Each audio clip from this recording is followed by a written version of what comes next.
Being a good example is part of our duty as coaches. We need to practice what we preach, do what we say we believe in.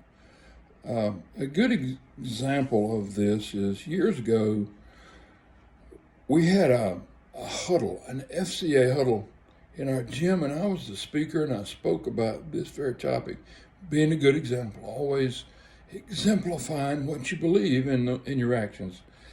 And we had a big game that night away. It was a Friday night. We went, and at the end of this game, there was a real controversial call. I lost my head. And in the process, I got ejected. And I wish I could say it was the only time. I had never lost my composure on the bench, but it wasn't.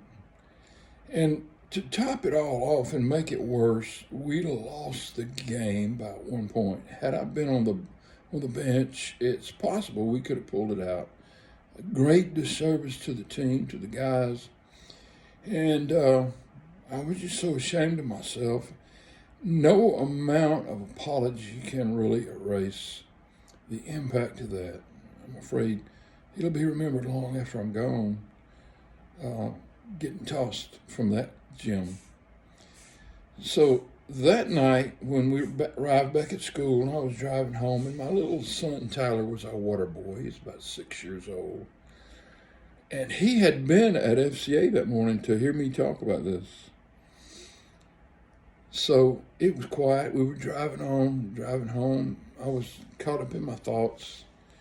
And Tyler said, "Dad, I'm sorry that you and Jesus got tossed tonight."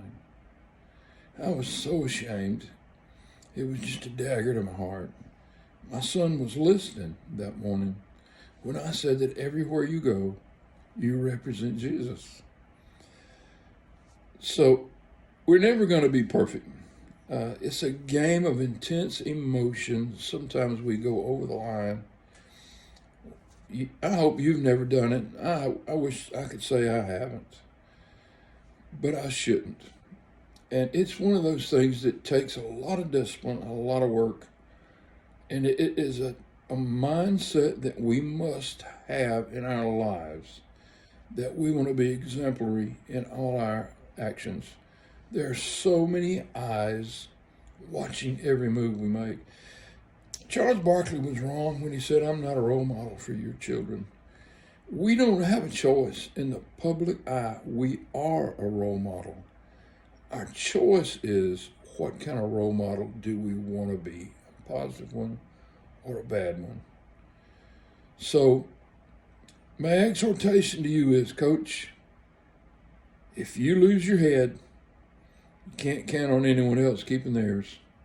I've heard that over and over. I've said that to my players and my assistants. Keeping our composure is a big part of what we need to be doing on that sideline. And remember, our Christian values are on display every time we compete in this crucible of athletics. So I urge you, Jesus is with you. Borrow Tyler's words. Don't get tossed. Don't get Jesus tossed. Thank you guys for listening. I really appreciate it. God bless you. And remember, it's more than winning.